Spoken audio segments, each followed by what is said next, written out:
Olá pessoal, espero que todos vocês estejam bem. Para aqueles que no momento não estejam, reflitamos sobre todas as dificuldades que nós já vencemos na vida e percebamos que nenhuma dificuldade dura para sempre. Na certeza de que o bem prevalece e prevalecerá, vamos juntos continuar os nossos estudos do Evangelho segundo o Espiritismo, lembrando que estudo esclarece, para que possamos então cada vez mais nos aproximarmos do ideal que Jesus nos deixou, de amarmos a Deus sobre todas as coisas e o próximo como a nós mesmos. Vamos juntos? Hoje, 1 de janeiro, início de um novo ciclo, de um novo ano, que aqui já deixo as minhas felicitações e os meus sinceros desejos para que nesta nova oportunidade possamos cada vez mais expandir o nosso amor em ações, em palavras, em pensamento. Vamos então estar iniciando o ano com uma das parábolas que, na minha humilde opinião, é uma das parábolas mais bonitas de Jesus, que é a parábola dos talentos. E essa parábola, ela se encontra no item 6 do capítulo 16 do Evangelho segundo o Espiritismo, né? Não se pode servir a Deus e a Mamon. É tão interessante isso porque não se pode servir a Deus e a Mamon. Está justamente relacionado àquela ideia que Jesus deixou, né, no Evangelho de Lucas, que Lucas registrou, né, melhor dizendo, que não se pode servir a dois senhores. E aquela ideia, né, de espiritualidade e materialidade. Nós devemos lembrar que nós não somos isso daqui. Nós viemos ao mundo através disso, mas nós não somos isso. Aquilo que nós somos, nada, nem ninguém, nem mesmo a morte pode nos tirar. Esta é a nossa verdadeira identidade, né? Aquilo que permanece diante de tudo. E é muito interessante que grande parte, talvez, das nossas encarnações, nós passamos muito apegados a essa matéria e tentando servir ela, a ter cada vez mais matéria, a buscarmos cada vez mais conforto e tendo ela como fim e não como meio. E é importante que a gente lembre dessa fala de Jesus, né? Não se pode servir a dois senhores. E que a gente possa entender ela da seguinte maneira: quando Deus é o meio, mas os bens materiais são o fim do nosso propósito, nós somos materialistas. Quando a matéria, os bens materiais são o meio e Deus é o fim, nós somos verdadeiramente espiritualistas, né? Então, que possamos lembrar disso, de usarmos as coisas a serviço de Deus, a serviço da riqueza verdadeira, né? Entendendo que tudo aquilo que nos foi emprestado aqui nos será cobrado no sentido de aquilo que nos foi confiado fizemos para então o nosso próximo e para então a vida, para então a Deus. E essa parábola, a parábola dos talentos, vem justamente a bater tecla nisso. Vamos juntos, então, a aprofundar os nossos estudos a respeito dessa parábola. E aqui eu gostaria muito de ler com vocês essa parábola, parte por parte. E depois a gente comentar, então, ela. Porque tem muitas nuances que a gente acaba esquecendo. É muito comum que quando a gente fala da parábola dos talentos, a gente pense somente em dinheiro e somente nos bens materiais físicos. Mas vamos aprofundar e ter uma visão mais profunda, né, do real significado do talento. O que vem a ser esse talento? O que temos feito desse talento? Para que então agora, nesse início de ano, né, possamos então mudar algumas rotas e cada vez mais nos aproximarmos da vontade de Deus e do nosso Senhor Jesus Cristo. Vamos então juntos explanar então essa mensagem do Evangelho? Então, vamos ler a parábola dos talentos, que se encontra em Mateus, capítulo 25, os versículos 14 a 30. Diz o seguinte: O Senhor age como um homem que, ao sair de viagem, chamou seus servos e confiou-lhes os seus bens. A um deu 5 talentos, a outro 2 e a outro 1. A cada um de acordo com a sua capacidade. E, em seguida, partiu de viagem. O que havia recebido 5 talentos, saiu imediatamente, aplicou-os e ganhou mais 5. Também o que tinha 2 talentos ganhou mais 2. Mas o que tinha recebido 1 talento saiu, cavou um buraco no chão e escondeu o dinheiro do seu senhor. Depois de muito tempo, o senhor daqueles servos voltou e acertou contas com eles. O que tinha recebido 5 talentos trouxe os outros 5 e disse: Senhor, me confiou 5 talentos. Veja, eu ganhei mais 5. O senhor respondeu: Muito bem, servo bom e fiel. Você foi fiel no pouco. Eu o porei sobre o muito. Venha e participe da alegria do Senhor. Veio também o que tinha recebido 2 talentos e disse: O Senhor me confiou 2 talentos. Veja, eu ganhei mais 2. O Senhor respondeu: Muito bem, servo bom e fiel. Você foi fiel no pouco. Eu o porei sobre o muito. Venha e participe da alegria do Senhor. Por fim, veio o que tinha recebido 1 talento e disse: Eu sabia que o Senhor é um homem severo, que colhe onde não plantou e junta onde não semeou. Por isso tive medo, saí e escondi o seu talento no chão. Veja, aqui está o que pertence ao Senhor. O Senhor respondeu: Servo mau e negligente. Você sabia que eu colho onde não plantei e junto onde não semeei? Então você devia ter confiado o meu dinheiro aos banqueiros, para que quando eu voltasse eu recebesse de volta com juros. Tirem o talento dele e entreguem-no ao que tem 10, pois a quem tem mais, mais será dado, e terá em grande quantidade. Mas a quem não tem, até o que tem lhe será tirado. E lancem fora o servo inútil nas trevas, onde haverá choro e ranger de dentes. Mateus, capítulo 25, os versículos 14 a 30. O primeiro contato, geralmente, quando a gente tem com essa parábola, é comum de nós pensarmos nessa parábola como um castigo, né? De Deus como algo punitivo. É importante entendermos que Jesus, sendo o nosso símbolo de inteligência, ele conversava de acordo com os homens daquela época. E precisava desses contrastes, dessas metáforas mais, digamos, chamativas, né? Mais polêmicas, para que esses indivíduos, seres humanos, pudessem, peraí, tem alguma coisa aqui que eu tenho que dar uma melhorada, não é mesmo?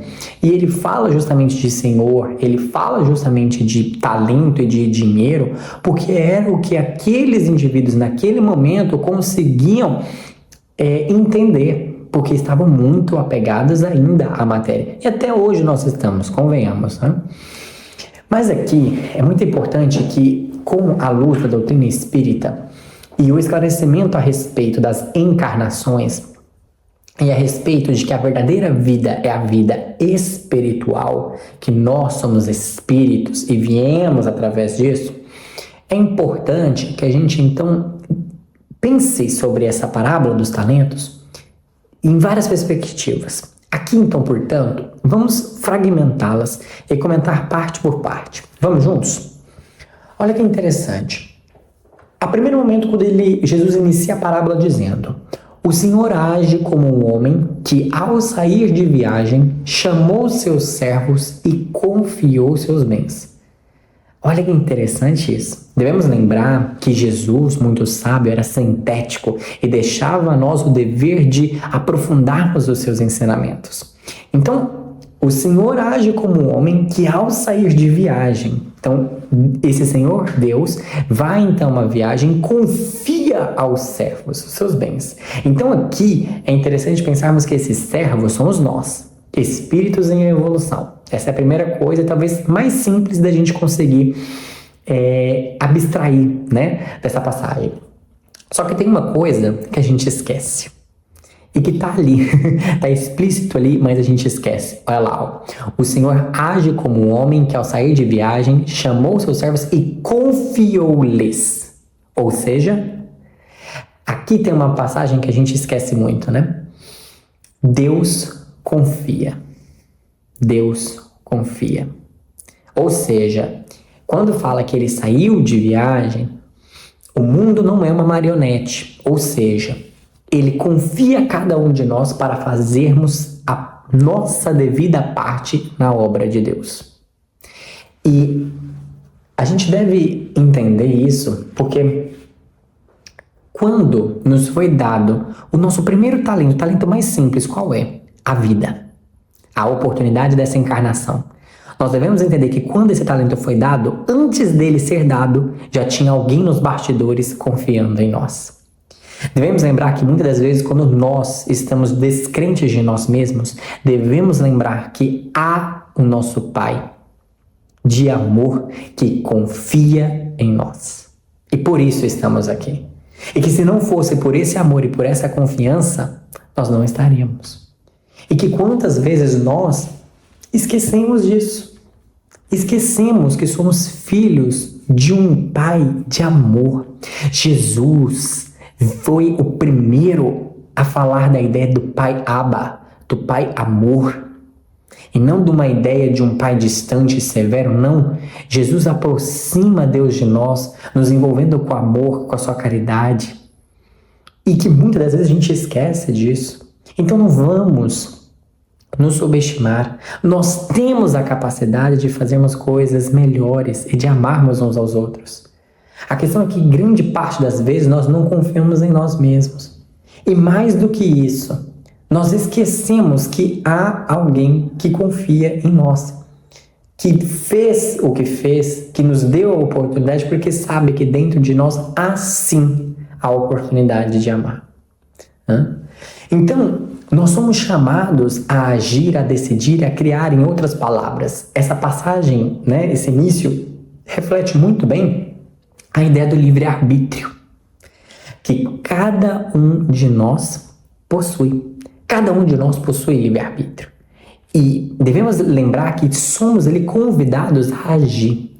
Então, olha que interessante. Deus confiou-lhe seus bens a cada um de nós.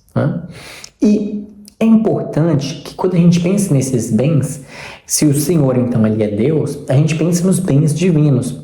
E não pensemos somente nos bens materiais. Porque geralmente a gente pensa nisso, no dinheiro, na casa. E isso é importante a gente pensar. É sim um tipo de talento. Mas a gente também deve aprofundar e ter uma visão mais abstrata desses talentos quando a gente pensa em divindade. Quando a gente pensa em Deus, nos bens de Deus, será que a gente pensa somente na terra e nas grandiosidades que ele construiu? Que mais que há nesse Deus de tanto amor? Tempo de vida.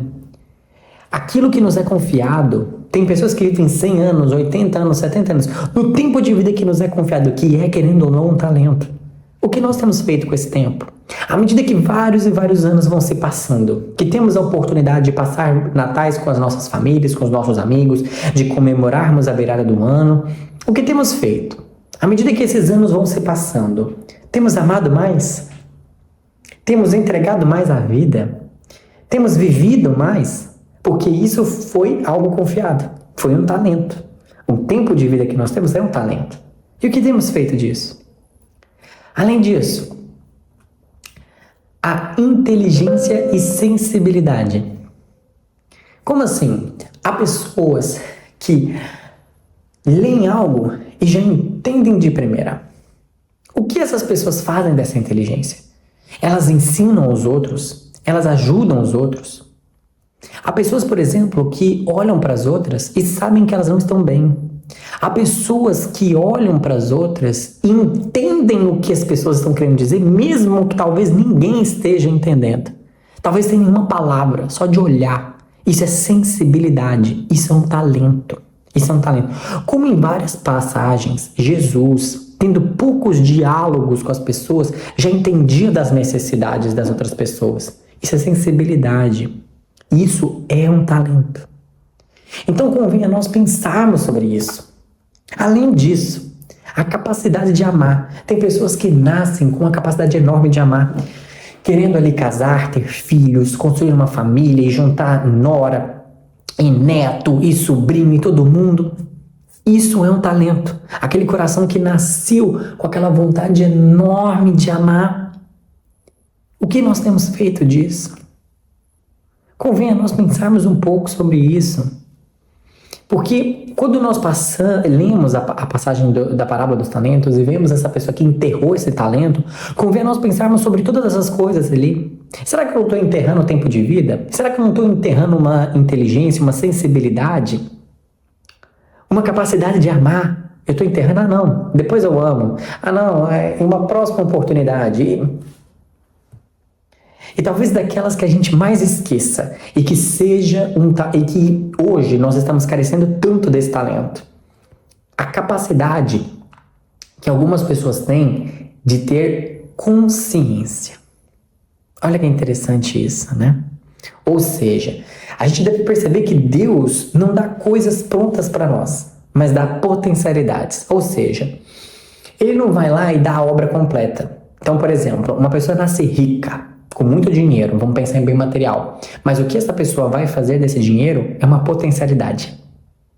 É uma potencialidade.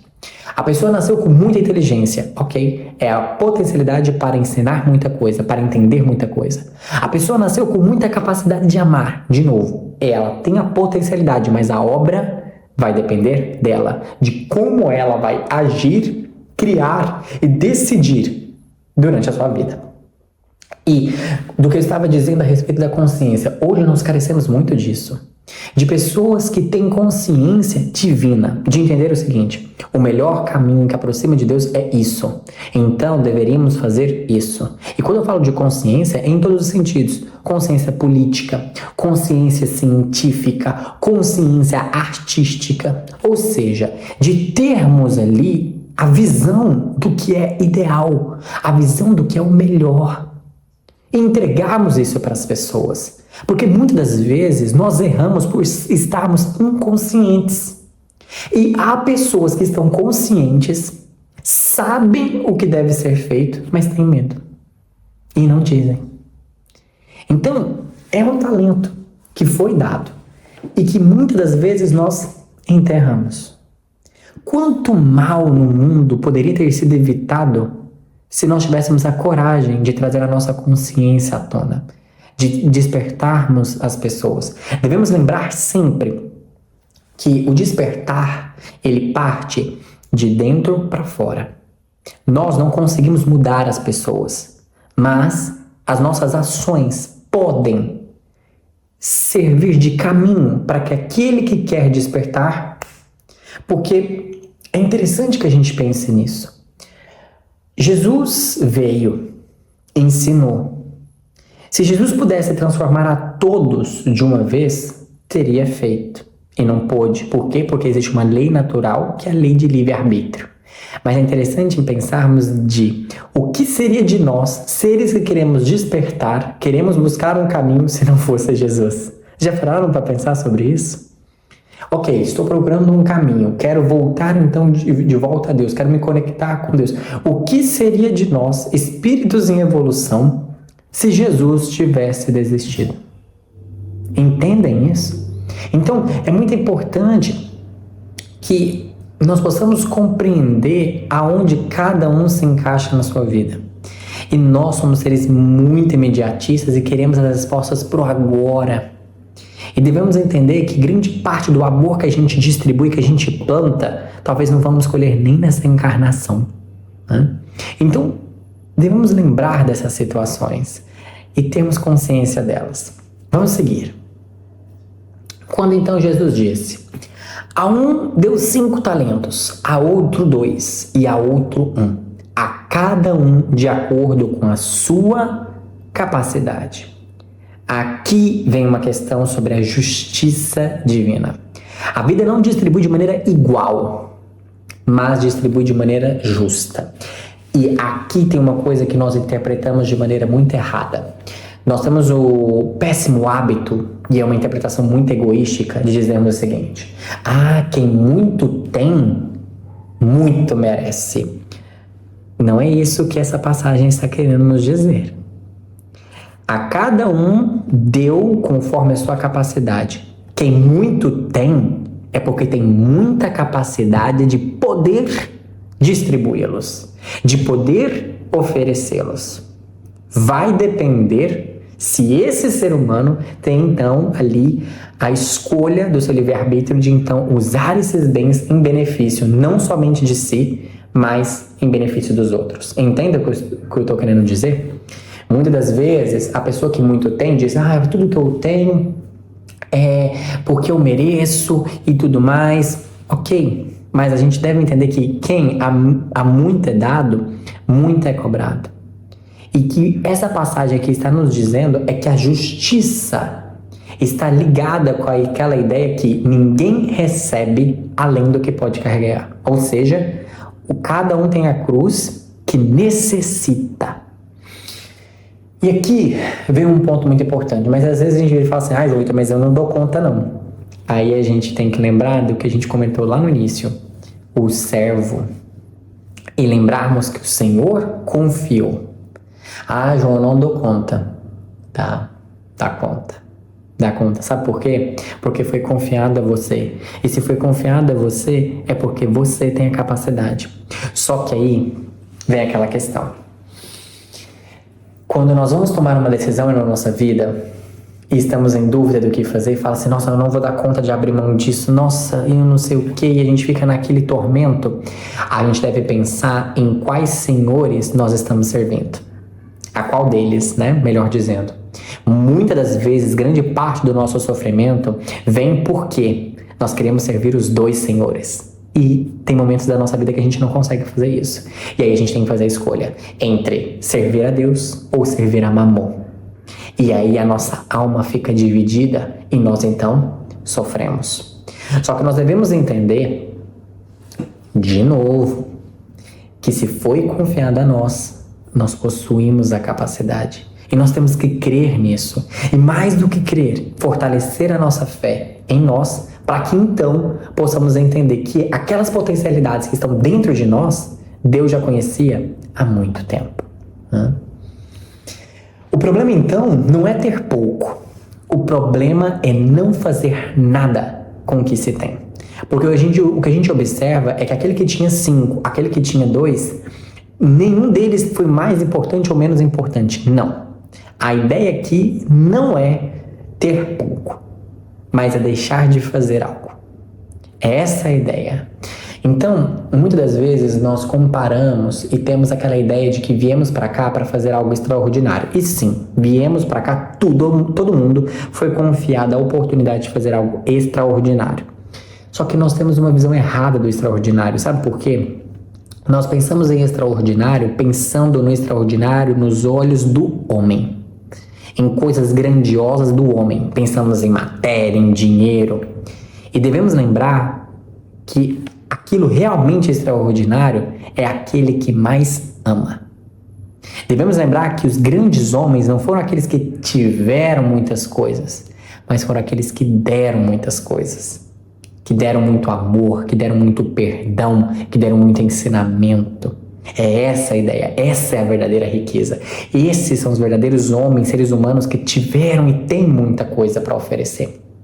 Então, muitas das vezes, nós não confiamos na nossa capacidade, mas a vida confia. E devemos fortalecer nisso e lembrar. Joana de Ângeles fala para nós do ser integral, né, do homem integral, nessa capacidade de nós integrarmos o nosso inconsciente em nós e levarmos luz a ele, porque muitas das vezes nós passamos por situações em que nós viramos e falamos assim, gente, mas eu não conseguiria vencer isso, e a gente vence. E a gente vira e fala, meu Deus, nem eu sabia que eu ia dar conta de passar por isso. Ou seja, de reconhecer as potencialidades e os talentos divinos que estão dentro de nós. Quando orarmos e nos conectarmos com o divino, é pedirmos a Ele que tenhamos força, coragem e confiança para que possamos fazer sempre o melhor. Porque, de novo, se bateu na nossa porta, é porque nós estamos tendo toda a confiança daquele que importa, que é nosso Pai, para então fazermos. E quando então Ele diz, quem é muito dado, muito é cobrado, isso daqui para nós fica muito claro. Quanto mais responsabilidades, mais cobrança. Mas quem é pouco dado também vai ser cobrado. Ou seja, Ah, aquele ali tem muito, e a gente faz muito isso, né? Aponta o dedo, julga, fala, vixe, a vida daquele ali vai ser difícil. E a nossa? E com aquilo que foi confiado a nós? Aquele que tem muito, realmente, ele vai ter muita cobrança. Mas a ele foi dada a sua capacidade. Agora vamos pensar em nós. Quem talvez tem pouquinho, também vai ser cobrado. E nós somos cobrados com isso. A vida, a todo momento, ela é generosa. Vocês já pararam para pensar o quanto que, para a vida, manter um ser humano exige dela? Exige um ar puro, exige alimentos de alta nutrição e etc. Manter um ser humano para a natureza é algo que exige muito. E nós temos feito o que para devolver isso a ela? Temos construído versões melhores de nós mesmos? Temos dado à natureza aquilo que ela pede de nós? Que é ser humano, trazer humanidade, valor, virtude, sabedoria, amor. Convém a nós pensarmos um pouquinho sobre isso. E quando ele fala, a quem tem, mais será dado. Muitas das vezes a gente pensa no quê? Em privilégio. Ah, então é uma ideia de merecimento. E aqui é onde a gente se engana, porque essa interpretação é uma interpretação do ego, que mais quer ter, que mais quer possuir. E não é essa a ideia que Jesus está a nos dizer. Porque se nós formos observar a vida de Jesus e os seus ensinamentos, ele sempre estava partilhando, ele sempre estava entregando e jamais acumulando em questões de bens materiais. Até porque Jesus era simples. Não participou de grandes construções físicas. Jesus era nômade, ele junto com seus discípulos andando, distribuindo e entregando o amor, construindo o reino dos céus no coração das pessoas, evidenciando, trazendo à tona esse reino dos céus. Então, não é privilégio, é uma dinâmica existencial. Quem usa, amplia. Quem não usa, paralisa e atrofia. Exemplo, músculo que não se usa, atrofia. Afeto que não se vive, esfria. Talento que é enterrado, se perde, é tomado. Então, quando Jesus estava a nos dizer, a quem tem, mais será dado, é a ideia de que, quando a nós são confiados os bens divinos, quando nós colocamos eles em prática, é natural que surja mais. Vocês observaram que aquele que tinha 5, aquele que tem 2, e colocaram eles em prática, surgiram mais outros? Por quê? Imaginemos uma pessoa que é paciente, e ela coloca essa paciência em ação. Vocês conseguem imaginar uma pessoa que é paciente e, consequentemente, não se torne mais justa, mais generosa, mais fraterna? Consegue observar isso? Quando nós aplicamos os bens divinos, é natural que os outros se desenvolvam por consequência. Então, o que ele está querendo dizer aqui não é uma interpretação egoística de dizer assim, quem muito tem mais vai ter, o outro vai ficar mais pobre. Não, é a ideia do quê? Que quando nós utilizamos esses bens, essas virtudes, para o propósito real dos verdadeiros bens divinos, ou seja, aquilo que é imortal, aquilo que nada nem ninguém pode tirar. Por quê? Casa, apartamento, dinheiro, essas coisas vão tirar da gente. Isso daí é empréstimo, vai embora. Mas o amor, o perdão, a fraternidade que nós deixarmos, isso vai continuar em gerações por gerações. Uma mudança que você faz hoje na vida do seu filho, um amor que você entrega para ele, que você talvez não recebeu dos seus pais, dos seus avós, é a quebra de um ciclo e o início de um amor que essa criança, que esse adolescente vai continuar a entregar. E vai perpetuar. Mas nós precisamos confiar nesse processo. Mas eu sofri demais, eu não tenho capacidade, eu não consigo entregar uma coisa que eu não tenho e tudo. Mas Deus sabe que você tem e confia em você. Então, devemos entender essa passagem como sendo a ideia daquilo que aquilo que nós não usamos é atrofiado. E devemos lembrar da importância de viver e agir. Olha essas duas partes, tanto que são importantes e pesam o coração, Afeto que não se vive, esfria. Coração que não bate, morre. Talento enterrado, se perde. Lembremos disso, Seguindo. Quando então Jesus disse: o que havia recebido 5 talentos saiu imediatamente, aplicou-os e ganhou mais 5. Também o que tinha 2 ganhou mais 2. Ou seja, quem se compromete com a vida se expande. Isso aqui fica muito claro. A vida ajuda a quem ajuda a vida. E é interessante que a gente entenda que os talentos, eles não são estáticos. Eles se desenvolvem no seu uso, igual a gente comentou. Então, amor gera mais amor, conhecimento gera mais conhecimento, coragem gera mais coragem. E é interessante porque, olha lá, muito bem, servo bom e fiel, você foi fiel. A resposta foi a mesma para quem ganhou 5 e para quem foi 2. Ou seja, não depende da quantidade. Isso está muito claro, porque a resposta foi a mesma, né? Então Deus não elogia a quantidade, Ele elogia a fidelidade, ou seja, em servirmos a Deus. E é interessante porque os nossos irmãos evangélicos falam muito disso, né? De sermos fiéis ao Pai, de servirmos ao Pai. Será que nós temos feito isso? Pensado no seguinte: quando acordamos, Senhor, coloca o dia de hoje a teu serviço. Qualquer oportunidade que aparecer, eu vou fazer o meu melhor, pensando não em mim, mas em ti. Fazemos isso? Quando oramos pedindo coisas a Deus ou pedindo para que nós possamos alcançá-lo? Tem uma diferença. Em um, queremos que Deus venha até nós, e na outra, pedimos para que nós possamos ir até Ele. Convém nós pensarmos, né? Então, nós não somos chamados a servir a matéria ou a nós mesmos, né? Mas somos chamados a servir a Deus.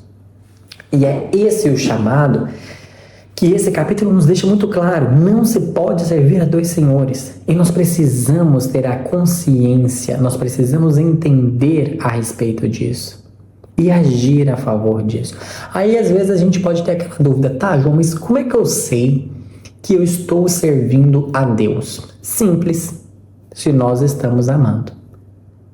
Tá, João, mas e como é que eu sei se eu estou amando? Simples, se eu estou agindo no bem. Tá, João, e como é que eu sei se eu estou agindo no bem? Simples, se à medida que o tempo passa, você se sente mais leve, em consciência e em espírito. Se à medida que o tempo passa, você une mais propósitos, pessoas, consciência. Se a sua vida é uma expansão, está no caminho correto. Se não é, corre, porque ainda há tempo. Deus confia em nós. Vamos seguir. E quando Jesus diz: mas o que tinha recebido 1 talento saiu, cavou um buraco no chão e o escondeu o dinheiro do seu senhor. É interessante que a gente pense que esse indivíduo, ele não desperdiçou e nem roubou. Ele teve medo. E aqui convém a nós pensarmos o quanto nós somos talvez esse indivíduo. Há quantos momentos, né, de nossa vida nós tivemos medo, ou temos medo, não é mesmo? De ajudar, de ouvir, de fazer diferente, de pedir perdão. Nós temos medo. Nós temos medo. Tem uma frase da escritora Clarice Lispector que eu gosto muito, que diz: depois do medo vem o mundo. E é interessante a gente pensar sobre isso, né? Depois do medo vem o mundo. Guimarães Rosa tem uma frase também escrita de uma maneira diferente, mas que em essência diz a mesma coisa, que o que a vida quer da gente é coragem. Então, quando a gente para pensar sobre essa situação, esse indivíduo, né, que foi confiado a ele um talento, ele realmente não desperdiçou esse talento, ele não roubou, mas ele teve medo e escondeu. E é interessante a gente pensar que o medo, ele vai enterrar esses talentos. E é interessante que ele não destrói o talento fica ali, né? Mas é enterrado. Então, o que eu estou querendo dizer com isso daqui, né, pessoal? O que nós temos enterrado dentro de nós por medo? O que nós sabemos que foi confiado a nós, mas por medo não estamos usando? O que? Convém pensarmos um pouquinho sobre, né? Será que foi uma oportunidade? Será que foi um bem material confiado? A inteligência? A capacidade de amar? Porque temos medo de talvez a forma como nós amamos não seja aquilo que os outros esperem, não é mesmo? É tão difícil isso, né? Então, peguemos essa pergunta e meditemos ela. O que nós temos enterrado dentro de nós por medo? E esse servo, né, que tinha um talento, disse: eu sabia que o Senhor é um homem severo, que colhe onde não plantou. Vamos lembrar sempre que quando nós falamos do outro, falamos de nós. Quando o ciclano fala de Beltrano, na verdade, ciclano está falando mais de ciclano do que de Beltrano, não é mesmo? Ou seja, quando eu falo de alguém, estou falando mais de mim do que daquele alguém. E a gente faz aqui o quê? Uma projeção. Então ele projetou nesse Senhor a sua própria dureza interior. Esse próprio medo foi projetado. E por isso que ele diz: o Senhor, que é um homem severo, que colhe onde não plantou. É interessante que quando esse Senhor vai responder a ele retoma essa fala em forma de pergunta. Você não sabia que eu era? Ou seja, verificando isso, trazendo à tona aquilo que o outro tinha colocado. Então, quem vive com medo vê o mundo todo como uma ameaça. E não seria diferente ele ver o Senhor, ver Deus dessa forma. E aqui tem um insight que nós devemos levar para a vida, que é: a imagem que temos de Deus revela a imagem que temos da vida e de nós mesmos. Ou seja, se vemos Deus como sendo alguém severo, temos uma imagem de uma vida punitiva. Se pensamos em um Deus ausente, a vida não faz sentido. Agora, se nós vemos Deus como sendo um Deus de amor, uma ideia de amorosidade, né? Vemos então a vida como um propósito e como uma vocação. Então guardemos isso. A imagem que nós temos de Deus revela a imagem que nós temos da vida e de nós mesmos. Se você quer conhecer uma pessoa, se você quer conhecer a si mesmo, responda essa pergunta. Para você, o que é Deus? E essa resposta, ela consegue ilustrar o que nós vemos da vida e o que nós vemos de nós. Assim, meus amigos, concluindo então essa explanação e esse bate-papo, né, esse estudo a respeito da parábola dos talentos, lembremos então que a parábola dos talentos não pergunta quanto nós recebemos, né? Ela pergunta o que nós fizemos com isso. Então, com aquilo que nos é confiado, convém, principalmente agora, né, nesses momentos de início de novos ciclos, pensarmos: o que eu tenho feito com os bens divinos? O Senhor que saiu para viajar e confiou aos seus servos, eu como servo de Deus, aquilo que me foi confiado, o que eu tenho feito disso? Das oportunidades que me são chegadas na vida, o que eu tenho feito dessas coisas? A gente viu que o talento ele é feito não para ser guardado, ele é feito para ser oferecido, servido. Lembremos do capítulo anterior, do capítulo 15. Fora da caridade não há salvação. A nossa salvação está em servir, em oferecer. Então, todo o talento que nós temos, as nossas virtudes, o nosso emprego, o nosso dinheiro, tudo que nós temos, nós buscamos cada vez mais tê-los ou, com aquilo que se tem, buscamos através deles aproximarmos cada vez mais de Deus, das pessoas, daquele verdadeiro amor. E uma coisa que fica claro nessa parábola é que o maior erro não é falhar tentando, porque a gente vai falhar. Nós somos espíritos em aprendizado. Mas o principal é não tentar por medo. Eu não vou conseguir, tudo, eu tô com medo, e vai lá e enterra. Então, que a gente lembre-se disso, que a principal falha é não confiarmos naquele que nos confia. E sempre nos confiará. Sempre, sempre, sempre, sempre. Porque Ele é amor, é Pai, Quando nós iniciamos a oração do Pai Nosso, Pai Nosso, nos aproximamos dele, um Deus de amor. Né? Então, queria deixar para vocês essa pergunta, para que todos nós possamos refletir. Quando pensamos a respeito da parábola dos talentos, se a vida nos pedisse contas hoje, o que teríamos para apresentar? Teríamos enterrado os nossos talentos? Teríamos multiplicado eles? Convém fazermos esse balanço. E agora nessa etapa, de novo ciclo, pensarmos das metas que fizemos para esse ano. Quantas delas são metas divinas? São metas espirituais? Colocamos no nosso caderno ser mais paciente, amar mais, servir mais, ter mais consciência.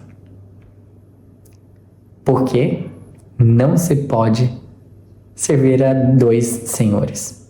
Convém lembrarmos disso. Então a todos, um próspero ano novo. Desejo a você e a sua família muito amor, que possamos continuar na nossa caminhada de evolução sempre juntos, nos aproximando cada vez mais do Pai. E o que eu tenho para desejar para nós no ano de 2026 é um ano cada vez mais de mais amor e principalmente de mais consciência. Consciência do outro, consciência de Deus, consciência de nós. Um forte abraço e um feliz 2026. Um beijo no coração de todos e fiquem todos bem.